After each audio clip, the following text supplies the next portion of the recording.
when advanced humans or aliens or AI systems, let's say 5 to 10 centuries from now, look back at Earth on this early 21st century, how much do you think they would say we understood about money and economics, or even about engineering, science, life, death, meaning, intelligence, consciousness, all the big, interesting questions? I think they would probably give us a B minus on engineering, on all the engineering things, the hard sciences. A passing grade. Like we're doing okay. We're working our way through rockets and jets and electric cars and electricity transport systems and nuclear power and space flight and the like. And you know, if you look at the walls that grace the great court at MIT, it's full of all the great thinkers, and they're all pretty admirable. You know, if you could be with Newton or Gauss or Madame Curie or Einstein, you know, you would respect them.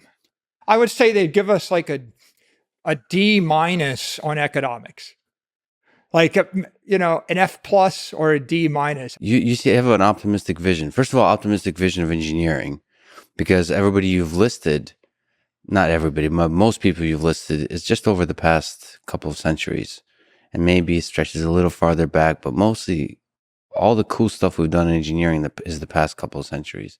I mean, Archimedes, you know, had his virtues.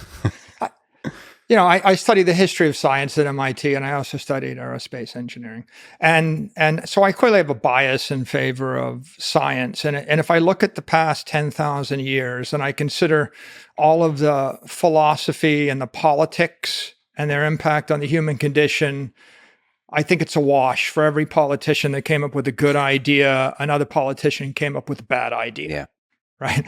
And it's not clear to me that, you know, most of the political and philosophical, you know, contributions to the human race and the human conditions have advanced so much. I mean, we're still taking guidance and admiring Aristotle and Plato and Seneca and the like.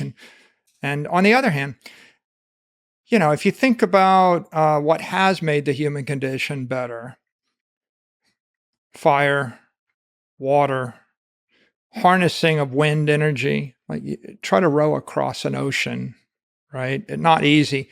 And for people who are just listening or watching, there's a beautiful, sexy ship from the 16th, 17th century. This is a 19th century handmade model of a 17th century sailing ship, which is of the type that the Dutch East Indias Company used to sail the world and trade.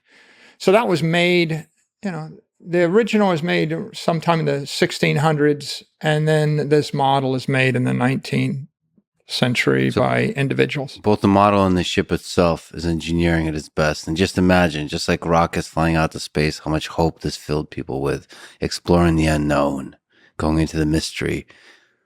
Both the entrepreneurs and the business people and the engineers and just humans. What's out there? What's out there to be discovered? Yeah, the metaphor of human beings leaving shore, sailing across the horizon, risking their lives in pursuit of a better life is an incredibly powerful one. In 1900, I suppose the average life expectancy is 50.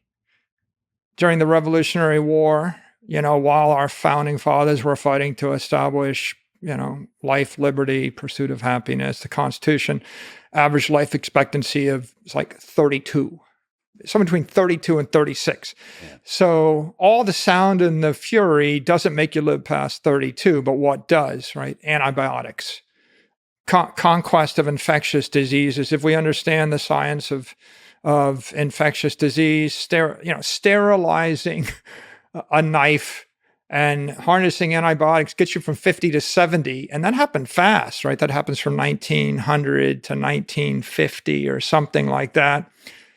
And I think if you look at the human condition, you ever get on one of those rowing machines where they actually keep track of your watts output when you're on the, yeah, you know, it's like 200 is a lot.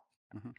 Okay. 200 is a lot. So a kilowatt hour is like all the energy that a trained athlete can deliver in a day. Mm-hmm.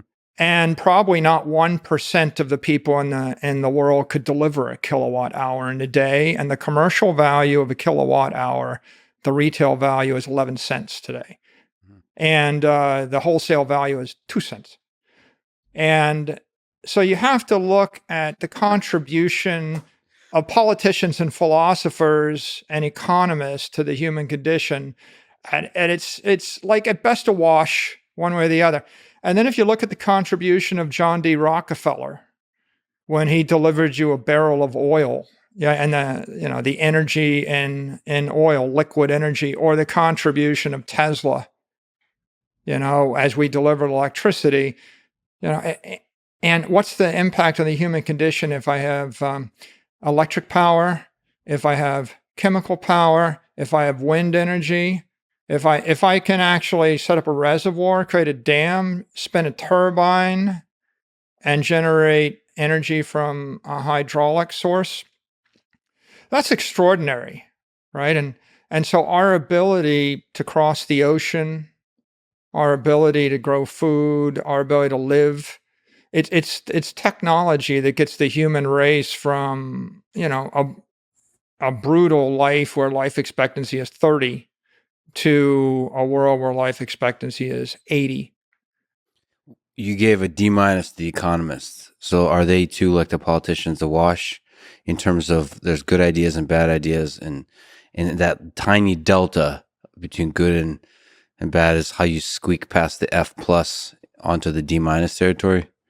I think most economic ideas are bad ideas. Like Most. take us back to MIT, and you want to solve a fluid dynamics problem, like design the shape of the hull of that ship, Mm-hmm. or you want to design an airfoil, a wing, or if you want to design an engine or a nozzle in a rocket ship, you wouldn't do it with simple arithmetic. You wouldn't do it with a scalar. There's not a single number, right? It's vector math. Computational fluid dynamics is n-dimensional, higher level math, complicated stuff. So when an economist says the inflation rate is 2%, that's a scalar. And when an economist says it's not a problem to print more money because the velocity of the money is very low, the monetary velocity is low, that's another scalar. Okay, so the truth of the matter is inflation is not a scalar. Inflation is an n-dimensional vector. Money velocity is not a scalar.